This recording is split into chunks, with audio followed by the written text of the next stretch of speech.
बहुत समय पहले की बात है। राजा चंद्रसेन के अस्तबल में एक हाथी रहता था। उसका नाम था महिलामुख। महिलामुख हाथी बहुत ही समझदार, आज्ञाकारी और दयालु था। उस राज्य के सभी निवासी महिलामुख के बहुत पसंद रहते थे। राजा को भी महिलामुख बहुत पसंद था। उस समय पर महिलामुख के अस्तबल के बाहर चोरों ने अपनी झोपड़ी बना ली। चोर दिन भर लूटपाट और मारपीट करते और रात को अपने अड्डे पर आकर अपनी बहादुरी का बखान करते थे। और चोर अक्सर अगले दिन की योजना भी बनाते कि किसे और कैसे लूटना है। उन्हीं बातें सुनकर लगता था कि वे सभी चोर बहुत खतरनाक थे।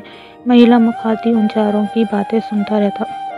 कुछ दिन बाद महिलामुख पर चोरों की बातों का असर होने लगा। महिलामुख को लगने लगा कि दूसरों पर अत्याचार करना ही असली वीरता है। इसलिए महिलामुख ने फैसला लिया कि अब वो भी चोरों की तरह अत्याचार करेगा। सबसे पहले महिलामुख ने अपने महाबत पर वार किया और महाबत को पटक पटक कर मार डाला।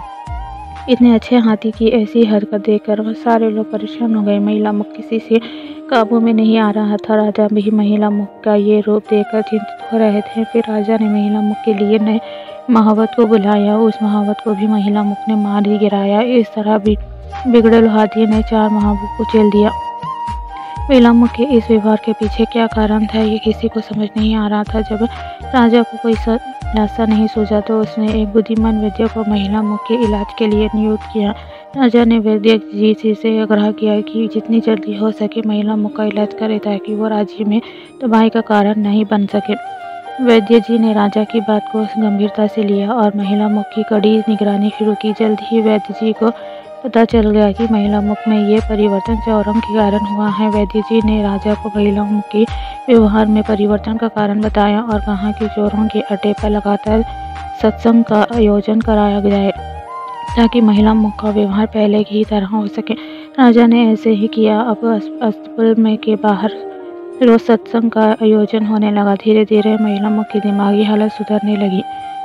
कुछ ही दिनों में महिलामुख हाथी पहले जैसा उठा और दयालु बन गया। अपने पसंदीदा हाथी के ठीक हो जाने पर राजा चंद्रसेन बहुत प्रसन्न हुआ। चंद्रसेन ने वैद्य जी से प्रशंसा अपनी सभा में की और उन्हें बहुत से उपहार भी प्रदान किए। संगीत का असर बहुत जल्दी और गहरा होता है, इसलिए हमेशा अच्छे लोगों की संगत में रहना चाहिए और सभी के साथ अच्छा व्यवहार करना चाहिए।